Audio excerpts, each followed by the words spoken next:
အားလုံးပဲမင်္ဂလာပါဒီဗီဒီယိုလေးမှာတော့ Adobe Photoshop ကိုအခုမှစတင်လေ့လာနေတဲ့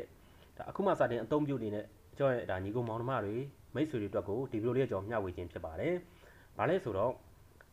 Photoshop နဲ့ကျွန်တော် 3D စက်လုံးပြုလုပ်တဲ့နည်းလမ်းလေးကိုကျွန်တော်မျှဝေခြင်းပါတယ်။ Okay ဒီမှာဆိုရင် Okay ဒါဒီလို design လေးတွေပေါ့နော်။ဒီလိုစလုံး design လေးတွေကိုကျွန်တော်ပြုလုပ်တဲ့နည်းလမ်းလေးကိုဒီဗီဒီယိုမှာကျွန်တော်မျှဝေခြင်းပါတယ်နော်။ Okay ဒါလေးတွေပါနော်။ Okay အဲ့တော့ဒါ Adobe Photoshop ကိုခုမှစတင်လေ့လာနေတဲ့ဒါကြောင့်ရဲ့မိတ်ဆွေတွေလည်းအဆင်ပြေလိမ့်မယ်လို့ကျွန်တော်မျှော်လင့်ပါတယ်။အဲ့တော့ကျွန်တော်နဲ့အတူလိုက်ပြီးလုပ်ကြည့်လို့ရပါတယ်။ဒါကျွန်တော်တို့ CC 2020အသုံးပြုမှာဖြစ်ပါတယ်နော်။ Okay အဲ့ဒီတော့ကျွန်တော် Photoshop ကိုကျွန်တော်ဖွင့်လိုက်မယ်။ဒါအရင်ကြီးတော့မခတ်ပါဘူးနော်။ဒါပုံမှန်အသုံးပြုနေတဲ့ကျွန်တော်ရဲ့မိတ်ဆွေတွေကတော့သိပြီးသားဖြစ်ပါလိမ့်မယ်။ဒါ Adobe Photoshop ကိုခုမှစတင်လေ့လာနေတဲ့ကျွန်တော်ရဲ့မိတ်ဆွေတွေအတွက်ကိုဒီဗီဒီယိုလေးကကျွန်တော်ကဒါမျှဝေလိုက်ခြင်းဖြစ်ပါတယ်နော်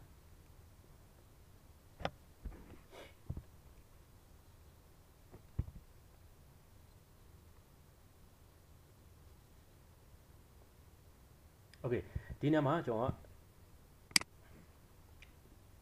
create new ကိုတွားပြီးတော့ကျွန်တော်တို့ဒီ site ကိုပဲယူလိုက်တော့မယ်နော်1280 920ပေါ့နော်ဒီ site ပဲကျွန်တော်ယူလိုက်မယ်ဒါကိုအဆင်ပြေတဲ့ site ပဲယူလိုက်ပါနော်ရပါတယ်โอเคအဲ့ဒီတော့ဒီပုံမှာကျွန်တော်စာရိုက်မယ်ပေါ့နော်ဒါကိုကြိုက်နှစ်သက်တဲ့စာကိုရိုက်ပါနော်ကျွန်တော်ကတိုက်တိုးလေးတွေကိုတွားလိုက်မယ်တိုက်တိုးတွေကိုတွားပြီးတော့ကျွန်တော်ကတော့ဒါဝင်းဖောက်ထဲကနေပြီးတော့ကျွန်တော်လိုချင်တဲ့ design ပေါ့နော်စက်လုံးလေးကိုကျွန်တော်တွားပြီးယူမယ်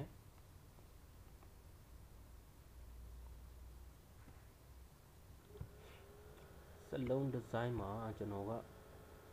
okay ဒီနံပါတ်33လောက်နဲ့ကျွန်တော်ရိုက်ကြည့်မယ်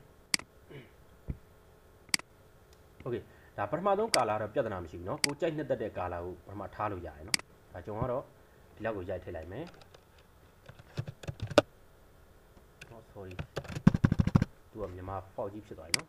ဒါ keyboard ပေါ်ကျွန်တော်ကပြောင်းလိုက်တာဖြစ်လို့ပါเนาะဒါကြောင့်မလို့ပါကျွန်တော်ရွေးထားတဲ့ sorry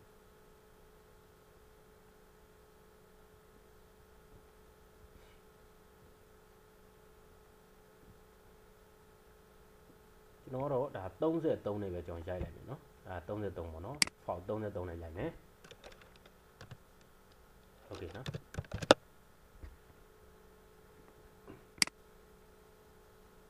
okay ဒါလေးပဲကျွန်တော်ရိုက်လိုက်မယ်သူ့ကိုကျွန်တော်က control T နဲ့ pre transform ပေးပြီးတော့ order လေးကိုကျွန်တော်ဖိထားမယ်ဆွဲပြီးချဲ့လိုက်မယ်เนาะဒါစလုံးလေးအနေချင်းကြီးတော့အောင်လို့ဟုတ်ပါ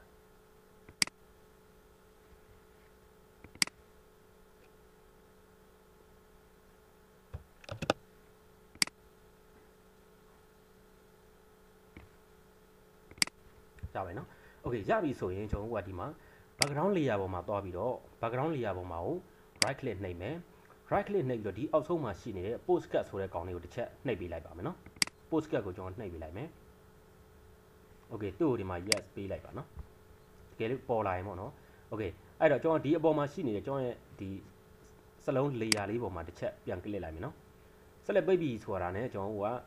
ဒီထက်ကနေပြီးတော့ကျွန်တော်ဒါ 3D ကနေပြီးတော့ဒီ new 3D တွေကိုတွားလို့ရတယ်လို့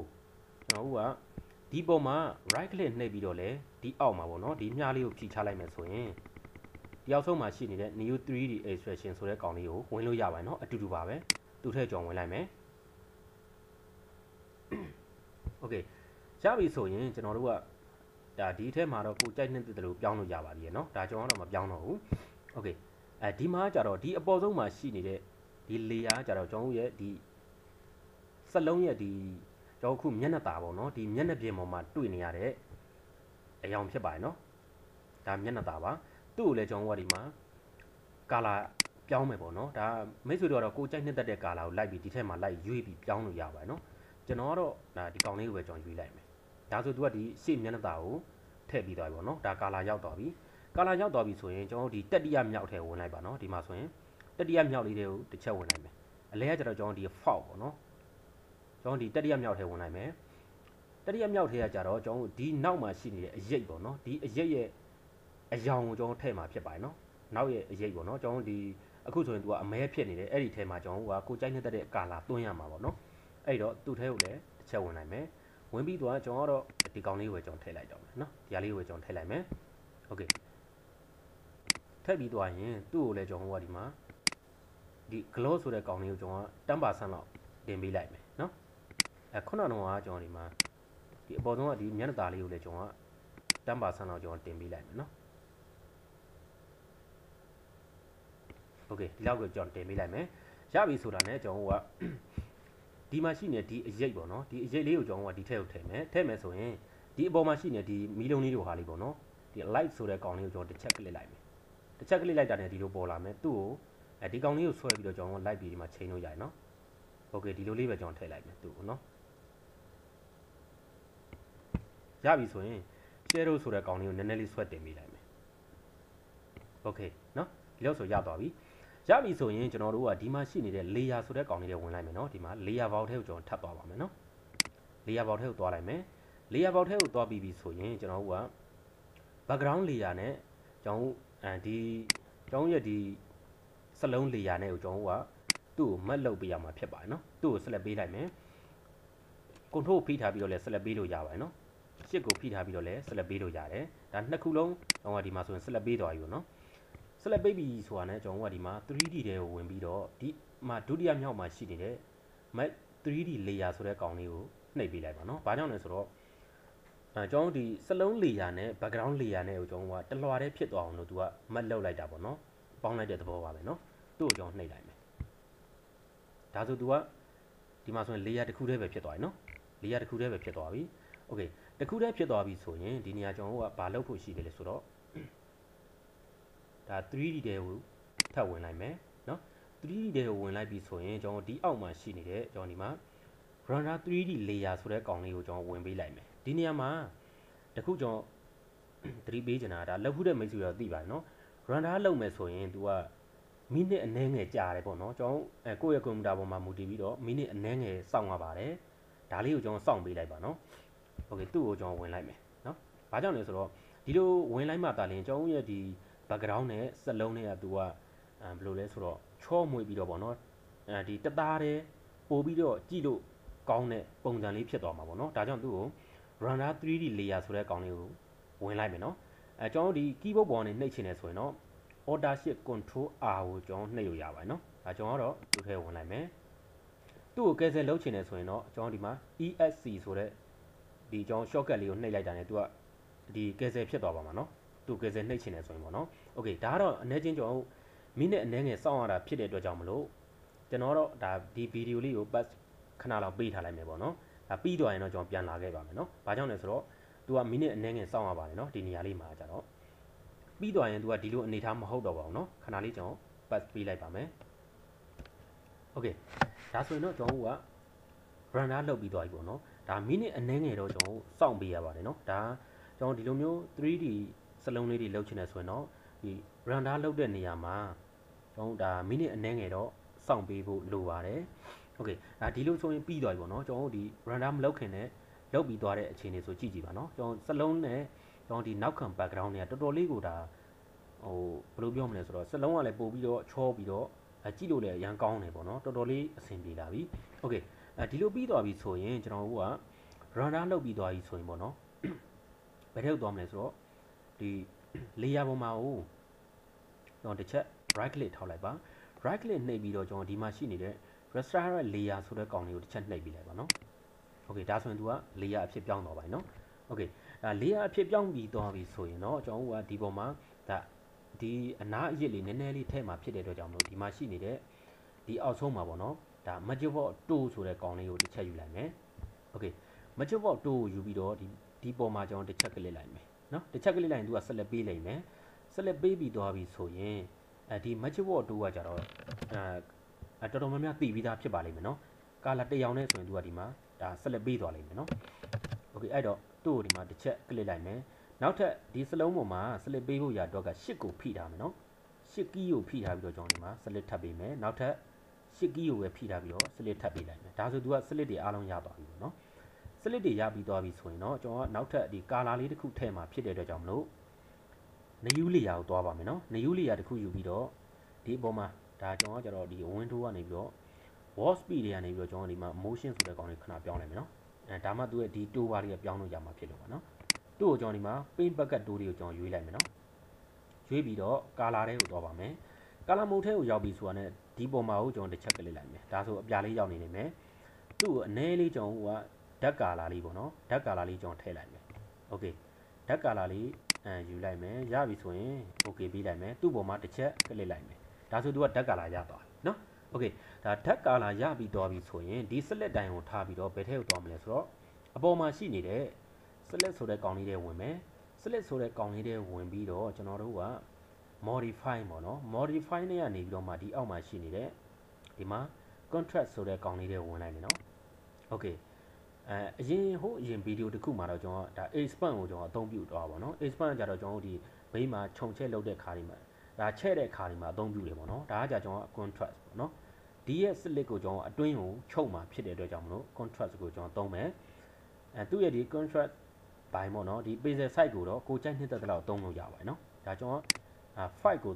သုံးမယ်ဆိုရင်5ကိုသုံးလို့ရတယ်ဒီမှာဆိုရင်သူ့ရဲ့ select လေးကဒီအတွင်းကိုဝင်လာတာတွေ့ရပါလိမ့်မယ်နော်5လောက်ကိုကျွန်တော်သုံးလိုက်မယ် okay ဒီလိုရပြီဆိုရင်ကျွန်တော်ကဒီ select ထဲကိုပဲထပ်သွားပါမယ်နော် select ထဲကိုထပ်သွားပြီးတော့ကျွန်တော်ဒီမှာဒီအပေါ်မှာရှိနေတဲ့ဒီကျွန်တော်ဒီ embed ပေါ့နော်control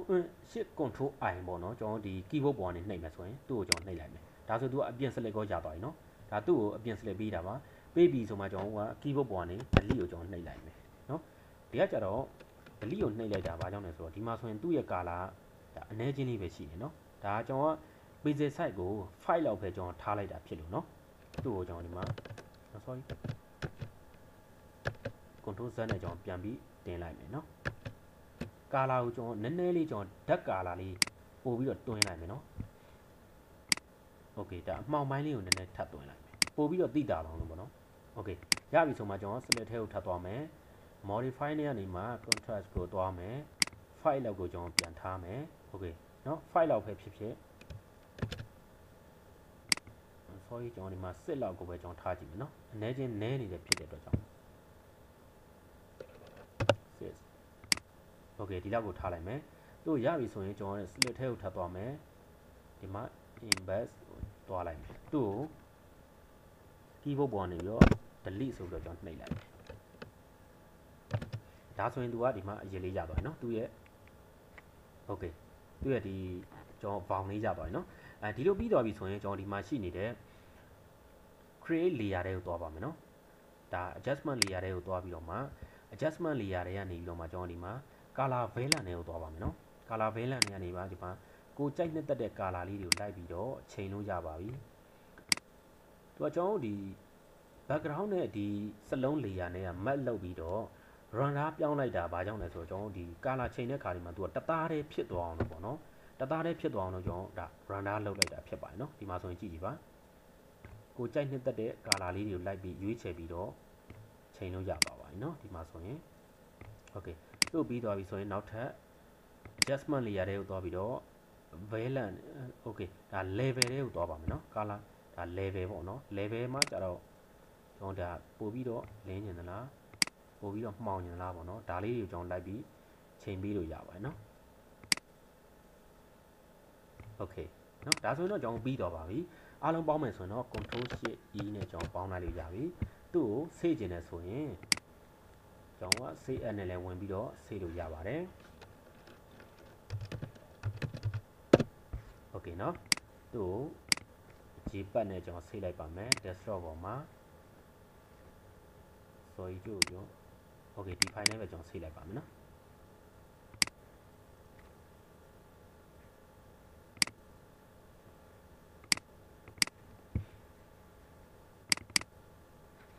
โอเคเนาะဒီမှာဆိုရင်ဒါအခုကျွန်တော်အခုလုတ်လိုက်တဲ့ပုံလေးပါเนาะဒါလေးကကျတော့